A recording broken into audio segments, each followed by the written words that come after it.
రాజు సైన్యమందు చేరెను, ఆ రాజు దివ్య సేవ చేయును. రాజు సైన్యమందు చేరెను, ఆ రాజు దివ్య సేవ చేయును. యేసురాజు ముందుగా ధ్వజము బట్టి నడవగా, యేసురాజు ముందుగా ధ్వజము బట్టి నడవగా, యేసుతో టీవిగాను వెడలను, యేసుతో టీవిగాను పోగమా, అడ్డుగా వచ్చు వైరు గెల్వను, యుద్ధనారంభుతో పోగమా. ప్రభునందు ప్రియమైన ప్రేక్షకులందరికీ శుభములు తెలియచేస్తున్నాను. మరోసారి ఈ రీతిగా మీ కుటుంబంలో మీ మధ్యలో చేరి దేవుని వాక్యమును ధ్యానించటానికి నాకు మీకు మనందరికీ దేవుడు అనుగ్రహించిన గొప్ప భాగ్యమును బట్టి ముందుగా దేవుని పరిశుద్ధ నామమును స్తుతిస్తూ కడవరి కాల సిద్ధపాటు అనే ఈ ఆధ్యాత్మిక కార్యక్రమానికి మిమ్ములను మీ కుటుంబాలను హృదయపూర్వకముగా ప్రేమతో ఆహ్వానిస్తున్నాను. ప్రియులారా, ఇదిగో నేను త్వరగా వచ్చుచున్నాను అన్నాడు యేసుక్రీస్తు ప్రభువారు. అవును, ఆయన త్వరలో రానయ్యున్న దేవుడు. ఆయన తిరిగి రెండవసారి ఈ లోకానికి వచ్చినప్పుడు మరి వధువు సంఘముగా సిద్ధపరచబడుతున్న మనమందరము ఆయన రాజ్యంలో ప్రవేశించి ఆయనను స్తుతించినట్లుగా ఈ కార్యక్రమం ద్వారా ఆయన మనల్ని ఆధ్యాత్మికంగా బలపరుస్తున్నాడు. అందుకొరకై నేను దేవుని స్తుతిస్తున్నాను. ఈ కార్యక్రమాన్ని వీక్షిస్తున్న మీలో అనేకులు ప్రత్యక్షముగా మీరు మీ యొక్క అవసరతలు నాకు తెలియపరుస్తున్నారు. అందులోనూ అనేక మంది వాక్యములో బలపరచబడిన రీతిని బట్టి మమ్మల్ని సంప్రదిస్తున్నారు. మీ స్పందనను బట్టి నేను దేవుణ్ణి స్తుతిస్తున్నాను. రండి, నేటి దినము దేవుని యొక్క వాక్యాన్ని ధ్యానిస్తూ దేవుని యొక్క వాక్యములో మనం అందరం కూడా బలపరచబడదాం. నేటి దినము లూకా సువార్త 11వ అధ్యాయము 30వ వచనము. యోనా నినివే పట్టణస్థులకు ఎలాగు సూచనగా ఉండెనో అలాగే మనుష్య కుమారుడును ఈ తరము వారికి సూచనగా ఉండును. ప్రియారా, ఈ యొక్క సమయం అందున మనము ధ్యానించనయ్యున్నటువంటి ప్రత్యేకమైన అంశం ఏంటంటే, యేసుక్రీస్తు ఈ కడవరి దినాల్లో జీవిస్తున్న మనందరికీ ఒక సూచనగా ఉన్నాడు. అయితే ఈ వచనములో ప్రవక్త అయినటువంటి యోనా గారిని జ్ఞాపకము చేస్తూ ఉన్నాడు. ప్రియులారా, యోనా నినివే పట్టణస్థులకు ఎలాగు సూచనగా ఉండెనో ఈ తరము వారికి మనుష్య కుమారుడు సూచనగా ఉన్నాడు అని యేసుక్రీస్తు ప్రభు వారి యొక్క సూచన ఈ రోజున మనందరికీ కూడా జ్ఞాపకము చేస్తున్నాడు పరిశుద్ధ గ్రంథమైన బైబిల్ ద్వారా. ఈ 11వ అధ్యాయము 30వ వచనం మనము చూసినప్పుడు యేసుక్రీస్తు ప్రభు వారు మాట్లాడుతున్న మాట, ఆ దినములలో అనగా నినివే పట్టణస్థుల యొక్క పాపము ఘోరమైనప్పుడు నినివే పట్టణస్థులను రక్షించటానికి లేదా వారి యొక్క పాపమును వారికి చూపించటానికి ప్రవక్తను యోనాను ఏ రీతిగా అయితే నినివే పట్టణానికి పంపించి అక్కడ తన సూచక క్రియను జరిగించి ఉన్నాడో, ఈ తరములో జీవిస్తున్నటువంటి ఈ కడవరి దినాలలో జీవిస్తున్నటువంటి మనందరికీ కూడా యేసుక్రీస్తు ప్రభువారు ఒక సూచనగా ఉన్నాడు. రండి, యోనా గ్రంథంలోనికి మనం వెళ్ళి చూసినట్లయితే యోనా గ్రంథము 1వ అధ్యాయము 2వ వచనము చదువుకున్నప్పుడు, నినివే పట్టణస్థుల దోషము నా దృష్టికి ఘోరమాయను గనుక నీవు లేచి నినివే మహాపట్టణమునకు పోయి దానికి దుర్గతి కలుగునని ప్రకటింపుము. ప్రియులారా, ఇక్కడ యోనా గారు నినివే పట్టణస్థులకు ఏ రీతిగా సూచనగా ఉన్నాడనేది జ్ఞాపకం చేసుకుందాం. 2వ వచనములో మనం గమనించినప్పుడు యెహోవా దేవుడు యోనాకు ప్రత్యక్షమై సెలవిచ్చినటువంటి మాట, యోనా నీవు నినివే పట్టణానికి వెళ్ళి దుర్గతి కలుగునని ప్రకటించుము. ఎందుకు దుర్గతి కలుగునని ప్రకటించాలి? కారణం ఏంటంటే, నినివే పట్టణస్థుల దోషము నా దృష్టికి ఘోరమాయను గనుక నువ్వు వెళ్ళి వారికి దుర్గతి కలుగునని ప్రకటించాలి. నినివే పట్టణస్థులు ఘోరమైనటువంటి పాపము చేసి ఉన్నారు. యెహోవా దృష్టికి అది ఘోరమైనటువంటి పట్టణము. వారి దోషములు, వారి పాపములు, వారి హృదయ తలంపులు, వారి ఆలోచనలు, వారి మాట తీరు, వారి నడవడిక, వారి ప్రవర్తన, వారి పద్ధతి దేవుని దృష్టికి ఘోరమైంది. కనుక ఆ పట్టణస్థులకు రావాల్సినటువంటి దుర్గతి లేదా నాశనము వారికి వస్తుంది. వారు దుర్గతి పాలైపోతారు, నాశనం పాలైపోతారు. కనుక నువ్వు వెళ్ళి వారికి ప్రకటించమని యోనా గారిని దేవుడు నినివే పట్టణానికి పంపిస్తాడు. మనందరికీ తెలిసిన విషయమే, యోనా నినివే పట్టణానికి వెళ్లకుండా తన మనసును మార్చుకొని ఆయన తార్షీషుకు మరి పారిపోవటానికి ఓడ ఎక్కుతాడు. ప్రియులారా, ఆ రీతిగా ఆయన ఓడలో కూర్చున్నప్పుడు భయంకరమైనటువంటి పరిస్థితి అక్కడ ఎదురవుతుంది. అంటే యోనా గారు ఆ యొక్క పడవలో ప్రయాణమై వెళ్తూ ఉన్నప్పుడు మరి సముద్ర మధ్యలో అల్లకల్లోలమైనటువంటి పరిస్థితి, తుఫాను చెలరేగడము మనందరికీ తెలుసు. అయితే ఆ యొక్క పడవలో ఉన్నటువంటి వర్తకులు అందరూ కూడా మరి ఎంతో శ్రద్ధ కలిగి ఈ తుఫానును తప్పించుకోవడానికి వారు ప్రయత్నిస్తూ ఉండగా ఈ యొక్క యోనా మాత్రము ఆ యొక్క పడవ కింది భాగంలోనికి వెళ్ళి గాఢ నిద్రలో ఉన్నట్టుగా మనము చూస్తాం. అప్పుడు వర్తకులు యోనా గారిని నిద్ర లేపడము, ఓయి నిద్రపోతా, ఇదిగో భయంకరమైనటువంటి పరిస్థితి, జలప్రలయము లేదా తుఫాను సముద్రములో అల్లకల్లోలముగా ఉన్నది, మేమందరము ప్రాణాలు రక్షించుకోవటానికి ఎంతో ప్రయాసపడుతున్నాము, నీవు మాత్రము నిద్రలో ఉన్నావు, లేచి నీ దేవునికి ప్రార్థన చేయు అని ఒక వర్తకులందరూ కూడా ఒక దైవ సేవకుని మరి నిద్రలో నుంచి లేపినటువంటి అనుభవాన్ని కూడా మనం ఈ యొక్క 1వ అధ్యాయం అంతట్లో కూడా మనము చదువుతాం. అయితే తిరిగి యోనా గారు నిద్ర లేవటము, ఈ తుఫానును నా వలననే వచ్చింది, మరి నేనే పాపము చేశాను, మరి దేవుని దృష్టికి నేను ఘోరముగా పాపము చేసి నా మనసును మార్చుకొని దేవునికి అయాసకరంగా ప్రవర్తించడానికి ఇదిగో నేను పారిపోయి వేరే ప్రాంతానికి నేను వెళ్తున్నాను, నా వల్లనే ఈ ఘోరం జరిగిందని తన పాపాన్ని ఒప్పుకొని ఆ వర్తకులకు చెప్తాడు, నన్ను సముద్రంలో పడవేయండి అని. ఆ యొక్క సముద్రం మీద ఉన్న తుఫాను తప్పించుకోవటానికి, వారి ప్రాణాలను రక్షించుకోవటానికి యోనా గారిని సముద్రంలో పడవేయటము, దేవుని చిత్తానుసారంగా సముద్రంలో పడవేసిన వెంటనే యోనాను రక్షించటానికి ఒక పెద్ద తిమింగలము ఆ యొక్క సముద్రంలో నుంచి వచ్చి యోనా గారిని మరి కాపాడుకున్నట్లుగా మనము చూస్తాం. ప్రియులారా, ఎప్పుడైతే యోనా గారు తిమింగము కడుపులోనికి వెళ్ళిపోయాడో అక్కడ 3 రాత్రులు 3 దినాలు అక్కడ ఉండి చాప కడుపులో దేవునికి ప్రార్థన చేస్తాడు. 2వ అధ్యాయము 2వ వచనము, నేను ఉపద్రవములో ఉండి యెహోవాకు మనవి చేయగా ఆయన నాకు ప్రత్యుత్తరమిచ్చెను. చాప కడుపులో ప్రాణాపాయ స్థితిలో ఉన్నటువంటి యోనా గారు దేవుని సన్నిధిలో ప్రాయశ్చిత్త పడుతూ పశ్చాత్తాప పడుతూ, ప్రభువా నీ దృష్టికి నేను ఘోరమైన పాపము చేశాను, నీకు అయాసకరంగా నేను జీవించాను, ఇదిగో నాయనా నేను ఇప్పుడు ప్రాణాపాయ స్థితిలో ఉన్నాను, నువ్వు నినివే పట్టణానికి వెళ్ళమంటే నేను తార్షీషుకు ప్రయాణమై పారిపోతున్నాను ప్రభువా, ఇదిగో నేను ఇప్పుడు చాప కడుపులో ఉన్నాను, పెద్ద తిమింగలం కడుపులో ఉన్నాను అని యోనా గారు ఆ మత్స్యపు కడుపులో ఉన్నటువంటి యోనా గారు దేవుని సన్నిధిలో ప్రార్థన చేస్తాడు. నేను ఉపద్రవములో ఉండి యెహోవాకు ప్రార్థన చేయగా లేదా మనవి చేయగా ఆయన నాకు ప్రత్యుత్తరమిచ్చెను. పాతాళ గర్భములో నుండి నేను కేకలు వేయగా నీవు నా ప్రార్థన అంగీకరించి ఉన్నావు అని ఆ మత్స్యము కడుపులో, చాప పెద్ద తిమింగలము కడుపులో యోనా గారు ఈ రీతిగా ప్రార్థన చేస్తారు. ప్రియులారా, ఆయన చేసిన ప్రార్థనను బట్టి, ఆయన మనవిని బట్టి తిరిగి యోనా గారిని సముద్రపు ఒడ్డుకు తీసుకుని వచ్చి ఆ మత్స్యము కడుపులో నుంచి బయటికి కక్కివేస్తుంది. తాను ప్రాయశ్చిత్త పడిన కారణాన్ని బట్టి, పాతాళ గర్భములో నుండి ఆయన కేకలు వేసినప్పుడు ఆయన మనవి దేవుడు అంగీకరించిన కారణాన్ని బట్టి తిరిగి యోనాను సముద్రపు యొక్క ఒడ్డుకు తీసుకుని వచ్చి ఆ మత్స్యము విడిచిపెట్టినట్లుగా మనము 2వ అధ్యాయము 2వ వచనములో మనము చూస్తుంటాం. ఈ అధ్యాయం అంతట్లో కూడా చదివినప్పుడు ప్రియులారా, ఆయన తన మనసును మార్చుకొని తిరిగి నినివే పట్టణానికి వెళ్ళి ఆయన చేసిన పని ఏంటో మనం ఒకసారి చూద్దాం.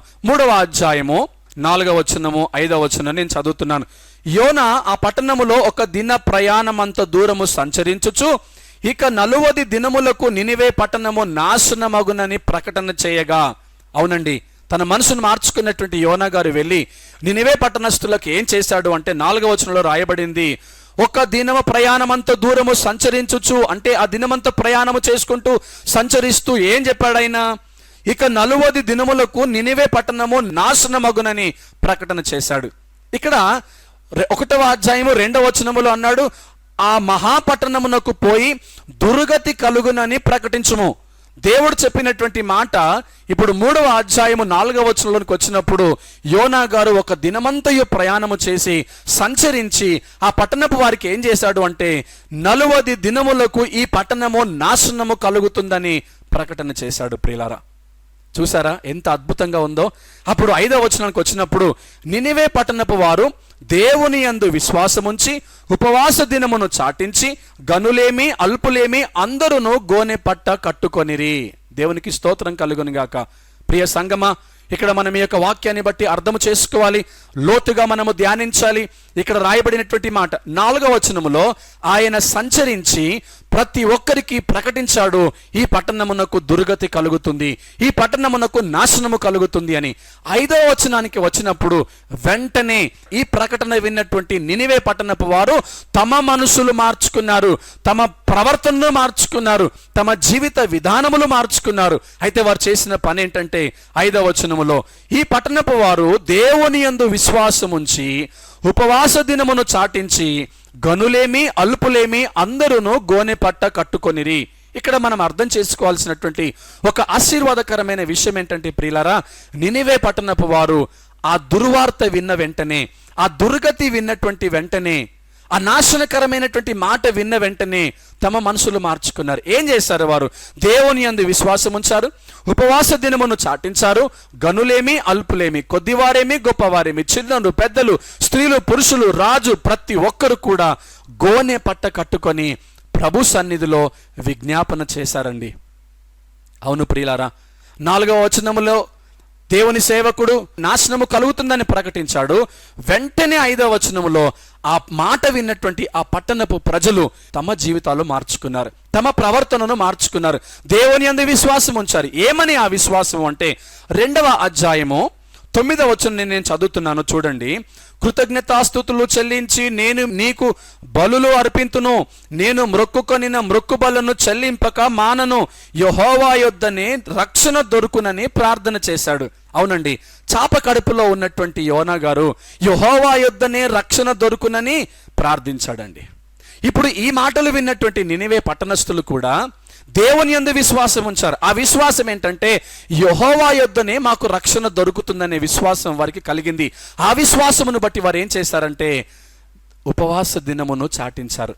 యోనా మత్స్యము కడుపులో 3 దినాలు ఉన్నాడు, ప్రార్థన చేశాడు. ఇప్పుడు నినివే పట్టణస్థులు కూడా దేవుని యందు విశ్వాసం ఉంచి వారు ఉపవాస దినమును ప్రకటించారు. ఉపవాస దినమును ప్రకటించి గనులేమి అల్పులేమి, కొద్దివారేమి గొప్పవారేమి, స్త్రీలేమి పురుషులేమి, చిన్నవారేమి పెద్దవారేమి, ప్రతి ఒక్కరు ప్రియులారా దేవుని యందు విశ్వాసం ఉంచి ఉపవాసం ఉండి కన్నీళ్లు విడుస్తూ ప్రభు సన్నిధిలో వారు విజ్ఞాపన చేశారు. దుర్వార్త కలుగుతుందనే మాట రావటమే ఆలస్యము, వారు తమ మనసులు మార్చుకొని ప్రభు సన్నిధిలో ప్రార్థన చేశారు. వారి ప్రార్థన విన్నటువంటి దేవుడు ఏం చేశాడో మరి 3వ అధ్యాయము 10వ వచనం నేను చదువుతున్నాను. ఈ నినివే వారు తమ చెడు నడతలు మానుకొనగా వారు చేయుచున్న క్రియలను దేవుడు చూచి పశ్చాత్తాప్తుడై వారికి చేయుదునని తాను మాట ఇచ్చిన కీడు చేయక మానెను. దేవునికి స్తోత్రములు. మనం ఆరాధిస్తున్న దేవుడు ఎంత గొప్ప దేవుడు చూడండి ప్రియులారా. అక్కడ 1వ అధ్యాయం 2వ వచనములో అన్నాడు, ఆ పట్టణస్థులో పాపము ఘోరమైంది అన్నాడు. దేవుని సేవకుని పంపించాడు, ప్రకటించాడు. 3వ అధ్యాయంలో 4వ వచనములో ప్రకటన చేయబడింది. 5వ వచనములో వారు మనసును మార్చుకున్నారు. 10వ వచనంకి వచ్చేసరికల్లా ఇదిగో ప్రియులారా, ఈ నినివే వారు తమ చెడు నడతలు మానుకున్న విధానమును బట్టి దేవుడు ఏం చేశాడంటే వారి క్రియలను చూచిన దేవుడు పశ్చాత్తాప్తుడై వారికి చేయుదునని తాను మాట ఇచ్చిన కీడు చేయక మానెను. ఇది అద్భుతమైనటువంటి మాట. అవునండి, ఆ తరము వారికి ఆ దినాలలో యోనా ద్వారా ప్రకటన చేయబడినప్పుడు ఆ నినివే ప్రజలు తమ ప్రవర్తనను మార్చుకున్నారంట. ఆ క్రియలను చూచినటువంటి దేవుడే పశ్చాత్తాప్తుడయ్యాడు, వారికి చేయుదును అని తాను మాట ఇచ్చిన కీడు చేయక మానుకున్నాడు ప్రియులారా. ఇప్పుడు మళ్ళీ మనము లూకా సువార్త 11వ అధ్యాయము 30వ వచనంలోకి వచ్చినప్పుడు యోనా నినివే పట్టణస్థులకు ఎలాగూ సూచనగా ఉండెనో ఈ తరము వారికి కూడా యేసుక్రీస్తు మనుష్య కుమారుడు అలాగే సూచనగా ఉన్నాడు. చూసారా అండి ఎంత అద్భుతకరమైనటువంటి మాట. ప్రియులారా, యోనా గ్రంథంలో మనం గమనించినట్లయితే 4వ అధ్యాయంలో 11వ వచనంలో 120,000 కంటే ఎక్కువై కుడి ఎడమలకు ఎరగని జన సమూహములను బహు పశువులను గల ఈ నినివే పట్టణపు విషయములో నేను విచారపడవద్దా అన్నాడు ప్రియులారా. అంటే ఆ యొక్క 120,000 మంది కంటే ఎక్కువ ఉన్నటువంటి ప్రజలు కలిగిన ఆ మహాపట్టణం విషయంలో నేను విచారపడవద్దా? వారు మనసు మార్చుకున్నప్పుడు వారు మనసు మార్చుకోవటానికి యోనా గారు ఒక సూచనగా ఉన్నాడు. వారి దగ్గరికి ఆ వార్తను తీసుకువెళ్ళటానికి సూచనగా ఉన్నాడు యోనా గారు. వారి పాపాలు, వారి బలహీనతలు ఎత్తి చూపించడానికి యోనా గారు ఒక సూచనగా ఉన్నాడు. అయితే యోనా సూచనను బట్టి నిన్నెవే పట్టణస్థులు తమ జీవితాలు మార్చుకున్న కారణాన్ని బట్టి వారికి చేయాలనుకున్న కీడు చేయకుండా ఆయన మాట వెనక్కి తీసుకున్నాడు. వారి విషయంలో పశ్చాత్తాపపడ్డాడు.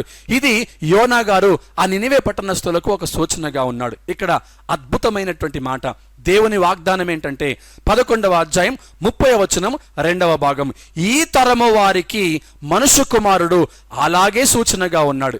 ఈ కార్యక్రమాన్ని వీక్షిస్తున్న నా ప్రియమైన సహోదరి సహోదరులారా, ఈరోజు ఈ కడవరి దినాలలో జీవిస్తున్న నీకు నాకు మన ప్రభువైన యేసుక్రీస్తు ఒక సూచనగా ఉన్నాడు.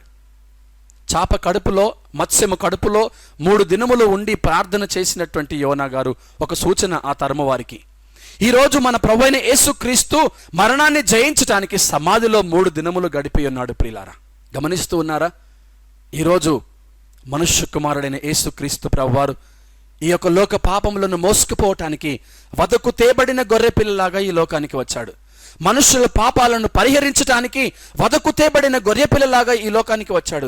నీ పాపాలు, నా పాపాలు ఆయన భుజాన వేసుకున్నాడు. ప్రియులారా, సమాధిలో మరణించి 3 దినములు పెట్టబడ్డాడు. 3వ దినాన మృత్యుంజయుడై తిరిగి లేపబడ్డాడు. పరలోక రాజ్యానికి వెళ్ళాడు. వెళ్తూ వెళ్తూ నీకు నాకు వాగ్దానము చేశాడు. ఆ వాగ్దానం ఏమనగా, ఇదిగో నేను వెలుచున్నాను, నేనుండు స్థలములో మీరు ఉండులాగున మీ కొరకు నేను స్థలములను సిద్ధపరుస్తాను అని ఆయన వాగ్దానము చేశాడు. నేను మీకు స్థలములు సిద్ధపరిచి తిరిగి త్వరగా వచ్చి మిమ్మల్ని తీసుకుని వెళ్తానని వాగ్దానము చేశాడు. ఆయన ఈ లోకానికి వచ్చింది మన పాపాలు తన భుజాన వేసుకోవటానికి, మన పాపాలను క్షమించటానికి, మనల్ని నిత్య రాజ్యము వైపు నడిపించటానికి, మనల్ని నిత్య జీవపు వారసులుగా చేయటానికి. ప్రియులారా, ఆ యేసుక్రీస్తే ఈరోజు నీకు నాకు సూచన. ఇదే కడవరి కాల సిద్ధపాటు అనే ఈ కార్యక్రమం ద్వారా నీకు నాకు వస్తున్నటువంటి ఓ అద్భుతమైనటువంటి శుభవార్త. ప్రియ సంగమా, ఆనాడు 120,000 మంది ప్రజలు కలిగినటువంటి ఆ మహాపట్టణము ఒక దైవ సేవకుని మాటను బట్టి తమ ప్రవర్తనను మార్చుకొని, తమ జీవితాలు మార్చుకొని, పాపాలు ఒప్పుకొని, దేవుని యందు విశ్వాసం ఉంచి, ఉపవాస దినమును చాటించి, గోనె పట్ట కట్టుకొని, ప్రభు సన్నిధిలో విజ్ఞాపన చేసి, ప్రార్థన చేసి, తమ జీవితాలు మార్చుకున్న రీతిగా యేసుక్రీస్తే ఈ లోకానికి వచ్చి మన కొరకు రక్తమును దారపోసి, వాక్యాన్ని బోధించి, వాక్యము చేత మనల్ని ఉదక స్నానము చేస్తూ, ఇదిగో నీ కొరకు నా కొరకు కలవరి శిలువలో మరణించి తిరిగి లేచిన ఆ యేసయ్య రక్తంలో నీవు నేను కడగబడి, పరిశుద్ధపరచబడి, తెల్లని వస్త్రములు ధరించుకొని, ఆ యొక్క గొర్రెపిల్ల రక్తములో మన పాపాలు కడిగి వేసుకుని ఆ నిత్య రాజ్యం వైపు ప్రయాణము చేయాలని, ఆయనిచ్చే నిత్య జీవాన్ని పొందుకోవాలని, ఆయన స్థాపిస్తున్న ఆ పరమరాజ్యాన్ని నీవు నేను స్వతంత్రించుకోవాలని 2000 సంవత్సరాల క్రితం ఈ లోకానికి వచ్చి సువార్తను ప్రకటించి మన కొరకే మరణించి తిరిగి లేచిన యేసయ్య నీకు నాకు ఈ తరము వారికి ఒక సూచనగా ఉన్నాడు. దేవునికి స్తోత్రం కలుగును గాక. ఎంత అద్భుతమైనటువంటి మాట ఈరోజు మనకు జ్ఞాపకము చేస్తున్నాడు. ప్రియులారా, ఈ కడవరి కాల సిద్ధపాటు అనే కార్యక్రమంలో నీవు నేను ఆధ్యాత్మికముగా ఈ యొక్క కార్యక్రమం ద్వారా బలపరచబడాలనేదే దేవుని యొక్క ఉద్దేశం.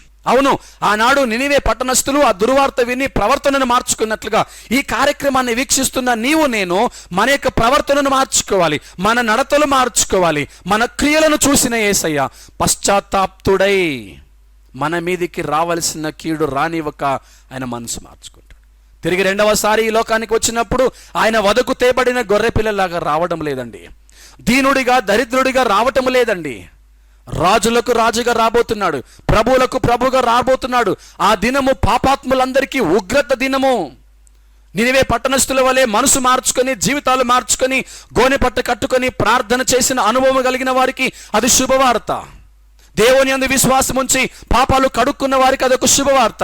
ఆర్భాటముతోనూ ప్రధాన దూత శబ్దముతోనూ దేవుని బూరతోనూ రాబోతున్నాడు ఆయన వచ్చినప్పుడు నీవు నేను తప్పించుకోవడానికి అవకాశం లేదు. ప్రియులారా, నువ్వు తప్పించబడాలి అంటే, రక్షించబడాలి అంటే, నువ్వు నిత్య జీవం వైపు వెళ్ళాలి అంటే, ఆ రాజ్యాన్ని స్వతంత్రించుకోవాలంటే, ఆనాడు యోనా ఆ యొక్క నినివే పట్టణస్థులకు ఏ రీతిగా సూచనగా ఉన్నాడో, నినివే పట్టణస్థులు ఏ రీతిగా తమ బ్రతుకులు మార్చుకున్నారో, ఈరోజు యేసుక్రీస్తు అలాగే మనందరికీ సూచనగా ఉన్నాడు. అయితే ఆయన వాక్యాన్ని మనకు బోధిస్తూ ఉండగా, ఆయన వాక్యాన్ని మనకు ప్రకటిస్తూ ఉండగా నీ జీవితము నా జీవితము మార్చబడాలి, మన పాపాలు క్షమించబడాలి, మన ప్రవర్తన మారాలి, మన ఆలోచన విధానం మారాలి, మన మాట తీరు మారాలి, మన భక్తి జీవితము మారాలి, మన ప్రార్థనా జీవితము మారాలి. ఇదిగో మన హృదయ తలంపులు, ఆలోచనలు, చూపులు మారాలి. ప్రియులారా, ఆయన రక్తములో మనం కడగబడాలి. అప్పుడు మన విషయములో ఆయన ఏమాత్రము కూడా ఆలోచించకుండా, ఇదిగో మన మీదికి రాబోయే ఆ విపత్తే ఈ లోకము నాశనము కాబోతుంది, ఈ లోకము చెరపట్టబడబోతుంది, సాతాను వశములో ఉన్న ఈ లోకము అగ్ని చేత కాల్చబడబోతుంది. ఆ విపత్తు నుండి, ఆ దుర్గతి నుండి, ఆ నాశనము నుండి నిన్ను నన్ను ఆయన తప్పించబోతున్నాడు. అలా తప్పించటానికే ఈరోజు మనుష్య కుమారుడు మనందరికీ ఒక సూచనగా ఉన్నాడు. ఆ సూచన ఈరోజు మనకు కనబడుతూ ఉండగా, నా ప్రియమైన సహోదరి సహోదరులారా, మన బ్రతుకులు మార్చుకుందామా? మన ప్రవర్తన మార్చుకుందామా? మన పద్ధతులు మార్చుకుందామా? పరిశుద్ధ గ్రంథములో నుండి 2వ సమూయేలు గ్రంథము 12వ అధ్యాయము 13వ వచనం చదువుకుందాం. నేను పాపము చేసితనని దావీదు నాతానుతో అనగా, నాతాను అంటున్నాడు, నీవు చావకుండునట్లు యెహోవా నీ పాపమును పరిహరించెను. ఎంత అద్భుతమైన మాట అండి. అవును, భక్తుడైనటువంటి దావీదు తన జీవితంలో ఓ భయంకరమైన అనుభవంలోనికి వెళ్ళాడు. ఒకే ఒక పాపము చేశాడు దావీదు. అది ఉరియా భార్య బత్షెబ విషయంలో ఒక్క పాపము తప్పిస్తే ఏ విషయంలోనూ కూడా దావీదు పాపము చేయలేదు. ఆ పాపాన్ని ఎత్తి చూపించడానికి నాతో అక్కడికి వెళ్ళినప్పుడు ప్రియులారా, ఇదిగో ఇక్కడ ఈ వచనంలో 12వ అధ్యాయం 13వ వచనంలో చూసినప్పుడు, నేను యెహోవా దృష్టికి పాపము చేసి తిని అని తన పాపాన్ని ఒప్పుకుంటున్నాడు. అప్పుడు నాతాను అంటున్నాడు, నీవు చావకుండునట్లు యెహోవా నీ పాపమును పరిహరించెను. చూసారా 13వ వచనంలో, నీవు చావకుండునట్లు యెహోవా నీ పాపమును పరిహరించెను. ఎందుకు? ఎప్పుడు పరిహరించాడు ఆయన? దావీదు నోట్లో నుంచి ఆ ప్రాయశ్చిత్తపు మాట, ఆ పశ్చాత్తాపపు మాట, ఆ పాపపు ఒప్పుకోలు మాట, ఇదిగో నేను యెహోవా దృష్టికి పాపము చేసి తిని, నేను పాపము చేసి తిని అని ఒప్పుకున్నాడు. ఒప్పుకున్న వెంటనే నాతానంటున్నాడు, నీవు చావకుండునట్లు నీ పాపమును ఆయన పరిహరింపచేశాడు. ప్రియ సహోదరి సహోదరులారా, నీ పాపాన్ని నువ్వు దాచిపెట్టుకుంటున్నావా? 28వ అధ్యాయము 13వ వచనం సామెతల గ్రంథంలో, అతిక్రమములను దాచిపెట్టువాడు వర్ధిల్లడు, వాటిని ఒప్పుకొని విడిచిపెట్టువాడు కనికరము పొందును. ప్రియులారా, చూసారా? నీ పాపాలు దాచిపెట్టుకుంటున్నావా? ప్రభు సన్నిధిలో నీ పాపాలు ఒప్పుకోకుండా నామకార్థంగా భక్తి చేస్తున్నావా? నీ పాపాలు విడిచిపెట్టకుండా నామకార్థంగా క్రీస్తు వెంబడిస్తూ ఉంటున్నావా? నీ అతిక్రమములను నువ్వు దాచిపెట్టుకున్నట్లయితే నువ్వు ఆధ్యాత్మికంగా వర్ధిల్లవు, సామాజికంగా వర్ధిల్లవు, నువ్వు ఏ రీతిగా వర్ధిల్లవు. కానీ ఎవరైతే అతిక్రమములను ఒప్పుకుంటారో, దానిని విడిచిపెడతారో, వారు దేవుని కనికరాన్ని పొందుకుంటారు. అవును ప్రియులారా, మీరు పాపపు ప్రజలు, మీ యొక్క దోషము ఘోరమైంది అని నినివే పట్టణస్థులకు దుర్వార్త వినిపించినప్పుడు వారు తమ అతిక్రమములను ఒప్పుకున్నట్లుగా యోనా గ్రంథములో మనం సాక్ష్యాన్ని చూస్తున్నాం. అవును, వారు అతిక్రమములను దాచిపెట్టుకోలేరు, ఒప్పుకున్నారు, విడిచిపెట్టారు కాబట్టి దేవుని కనికరమును పొందుకున్నారు. కీర్తనల గ్రంథము 32వ అధ్యాయము 5వ వచనము మనం చదువుకుందాం. నా దోషము కప్పుకొనక నీ ఎదుట నా పాపమును ఒప్పుకొంటిని, యెహోవా సన్నిధిని నా అతిక్రమములు ఒప్పుకొందుననుకొంటిని, నీవు నా పాప దోషమును పరిహరించి ఉన్నావు. చూసారండి, ఈరోజు దేవుడు మనకు అద్భుత రీతిగా చక్కటి మాటల్ని వినిపిస్తున్నాడు. ప్రియులారా, కడవరి దినములలో జీవిస్తున్న మనందరము కూడా ఒక హెచ్చరికను పొందుకోవాలి. ఆ హెచ్చరిక ఏంటంటే, పాపము పెరిగిపోతున్నది ఈ కడవరి దినములలో, అక్రమము విస్తరిస్తూ ఉన్నది, ప్రేమలు చల్లారిపోతూ ఉన్నాయి, జనము మీదికి జనము లేపబడుతుంది, సమాధానము లేకుండా, సంతోషము లేకుండా, దేవుని ఆశీర్వాదము లేకుండా, ఆత్మీయ ఎదుగుదల లేకుండా అనేక మంది ప్రజలు కొట్టుమిట్టాడుతున్నారు. ప్రియులారా, ఈ చివరి దినాలు, ఈ కడవరి దినాలు భయంకరమైనటువంటి దినాలు, పాపము విస్తరించే దినాలు, పరిశుద్ధులను సైతము పడద్రోసేటటువంటి దినాలు. ఈ కడవరి దినాలములలో సాతానుడికి సమయము కొంచెముగా ఉన్నదని తెలిసి గర్జించు సింహము వలె ఎవరిని మృంగుదునా అని ఎదురు చూస్తున్నటువంటి ఈ కడవరి దినములు. ప్రియులారా, ఈ కడవరి దినములలో రావలసిన విపత్తు రాక తప్పదు. ఆ విపత్తులో నుంచి నీవు నేను రక్షింపబడాలి, తప్పించబడాలి అంటే ఒకటే అవకాశము. అదేంటంటే మనం మన పాపములను ఒప్పుకోవాలి. మన పాపములు ఒప్పుకున్నట్లయితే, మన పాపములను విడిచిపెట్టినట్లయితే ఆయన కనికరాన్ని మనం పొందుకుంటాం. అవును ప్రియులారా, ఈరోజు ఈ కార్యక్రమాన్ని వీక్షిస్తున్న నీతో దేవుడు బహు స్పష్టంగా మాట్లాడుతున్నాడు. నీ పాపాలను నువ్వు కప్పుకునే స్థితిలో ఉన్నావేమో, ఒప్పుకోకుండా, విడిచిపెట్టకుండా అదే నామకార్థమైన భక్తిలోనే ఉన్నావేమో. అందుకే ఈ కార్యక్రమం ద్వారా ఈ మాటలను బట్టి దేవుడు నీతో మాట్లాడుతున్నాడు. ప్రియ సంగమా, ఈ మాటలు వింటున్న సహోదరి సహోదరులారా, మీ పాపాలు విడిచిపెట్టండి. నా దోషము కప్పుకొనక నీ ఎదుట నా పాపమును ఒప్పుకొంటిని అన్నాడు. యెహోవా సన్నిధిని నా అతిక్రమములు ఒప్పుకొందుననుకొంటిని, నీవు నా దోషమును పరిహరించి ఉన్నావు. 32వ కీర్తనలో ఈ మాట రాయబడింది. ఇంకొక అద్భుతమైనటువంటి అధ్యాయం 51వ అధ్యాయం అంతట్లో కూడా మనం చూసినప్పుడు దావీదు తన పాపాన్ని ఒప్పుకుంటూ చేసినటువంటి ప్రార్థన, తన పాపాలన్నిటినీ ప్రభు సన్నిధిలో ఒప్పుకుంటూ చేసినటువంటి ప్రార్థన. అయ్యా, నా పాపములు ఎర్రవిగా ఉన్నాయి, హిమము కంటే తెల్లవిగా చేయనైనా, నన్ను కడుగుమునైనా, నన్ను పరిశుద్ధపరచుమునైనా అని 51వ అధ్యాయం అంతా కూడా ప్రాయశ్చిత్తముతో చేసినటువంటి ప్రార్థన దావీదు ప్రార్థన. ఈరోజు ప్రియులారా, ఈ కార్యక్రమాన్ని వీక్షిస్తున్న నీవు నేను మనందరము కూడా ఈ యొక్క 51వ అధ్యాయాన్ని మనము స్మరిస్తూ ఉండాలి, మన పాపాలు ఒప్పుకుంటూ ఉండాలి. 51వ అధ్యాయం 2వ వచనంలో రాయబడింది, నా దోషము పోవునట్లుగా నన్ను బాగుగా కడుగుము, నా పాపము పోవునట్లు నన్ను పవిత్రపరచుము. మనము దేవుని సన్నిధిలో చేయవలసినటువంటి ప్రార్థన పాపపు ఒప్పుకోలు ప్రార్థన. ఎందుకు అంటే ఆ దినములలో యోనా గారు ఏ రీతిగా అయితే సూచనగా ఉన్నారో, ఈ కడవరి దినాల్లో జీవిస్తున్న మనందరికీ వాక్యము యేసుక్రీస్తు ఒక సూచనగా ఉన్నాడు. ఆయన మన కొరకే మరణించాడు, మన కొరకే తిరిగి లేచాడు, మన కొరకే పాపాన్ని జయించాడు, మన కొరకే మన పాపాన్ని తన భుజాన వేసుకున్నాడు, మన కొరకే మృత్యుంజయుడై సమాధిని గెలిచాడు, పునరుత్థానుడయ్యాడు. ఆయన మనకొక సూచన. యేసుక్రీస్తే మనకొక సూచనగా ఉండగా మన పాపాలు విడిచిపెడదామా? మన పాపాలు ప్రభు సన్నిధిలో ఒప్పుకుందామా? ఆయన మన కొరకు సిద్ధపరుస్తున్న ఆ బంగారపు వీధులు కలిగినటువంటి ఆ మహాపట్టణము, ఆ సుందరమైన పట్టణమును మనందరము స్వతంత్రించుకున్నట్లుగా ఆయన వచ్చినప్పుడు ఆయన రాకడలో ఎత్తబడులాగున, ఆయన రాజ్యములో వారసులుగా ఉండులాగున, ఆయన రాజ్యమును స్వతంత్రించుకునేలాగున మన పాపాలు మనం ఒప్పుకొని దేవుని కనికరాన్ని పొందుకొని పాపపు స్వభావాన్ని విడిచిపెట్టి చెడు నడతలు మానుకొని దేవుని కనికరమును పొందుకున్నట్లుగా దేవుని యందు విశ్వాసం ఉంచి ప్రార్థనలోను, భక్తిలోను, విశ్వాసంలోను, వాక్యములోను ఎదుగుదామా? ఆయన తప్పక ఆయన రాజ్యాన్ని మనకి ఇస్తాడు. ఆయన వచ్చినప్పుడు మనం అందరము ఎత్తబడతాం, ఆ రాజ్యంలో ప్రవేశిస్తాం.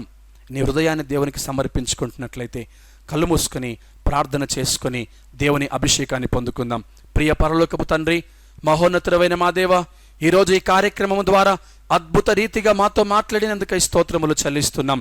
నినివే పట్టణస్థులకు యోనా సూచనగా ఉన్నాడు. ఈ తరము వారిలో జీవిస్తున్న మా అందరికీ, ఈ కడవరి దినాలలో జీవిస్తున్న మా అందరికీ మీరు ఒక సూచనగా ఉండి మా జీవితాలు మార్చటానికి సువార్తను ప్రకటిస్తూ ఉన్నారు. మీరు త్వరలో రానయ్యున్న దేవుడు, మీరు వచ్చినప్పుడు మేమందరమునైనా విడిచిపెట్టబడకుండా ఎత్తబడే వారిగా ఉండటానికి ఇదిగో మా పాపాలు మేము చూసాం ప్రభువా. ఎవరైతే ఈ యొక్క వాక్యాన్ని విని పాపాలు ఒప్పుకొని జీవితాలు మార్చుకొని చెడు నడతలను విడిచిపెట్టి మానుకొని ఇదిగో మీ అందు విశ్వాసం ఉంచి మీ కనికరాన్ని పొందుకోవటానికి ఎవరైతే ఈ కార్యక్రమాన్ని వీక్షిస్తూ తమ పాపములను ఒప్పుకొని మీ రక్తము చేత పరిశుద్ధపరచబడి పవిత్రపరచబడి మీ రాజ్యపు వారసులుగా ఉండాలని ఆశపడుతున్నారో వారందరినీ మీరు నాయనా కనికరించమని, పాపములను క్షమించి మీ బిడ్డలుగా, మీ కుమారులుగా, కుమార్తెలుగా స్వీకరించమని, మీ రాజ్యపు వారసులుగా చేయమని మేము ప్రార్థన చేస్తున్నాం. ఈ కార్యక్రమానికి ప్రత్యక్షంగా పరోక్షంగా సహకరిస్తున్న ప్రతి కుటుంబాన్ని మీరు దీవించండి నాయనా. ఎవరు ఏ అవస్థతులతో మరి ప్రార్థన అవస్థతులు కోరి ఉన్నారో, ప్రార్థన విజ్ఞాపనలు తెలియచేస్తున్నారో వారందరి కొరకు ప్రార్థిస్తున్నాం.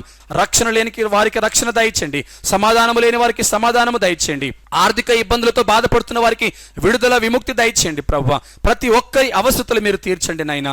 అలాగే ఈ కార్యక్రమాన్ని వీక్షిస్తున్న ప్రతి ఒక్కరిని మీరు దీవించమని, మీరు వచ్చినప్పుడు మీ రాజ్యంలో మేమందరము ప్రవేశించినట్లుగా మీ ఆత్మ అభిషేకం మాకు అందరికీ దయచేయమని మా రక్షకుడు విమోచకుడు యేసుక్రీస్తు పరిశుద్ధ నామములో ప్రార్థిస్తున్నాము తండ్రి, ఆమేన్.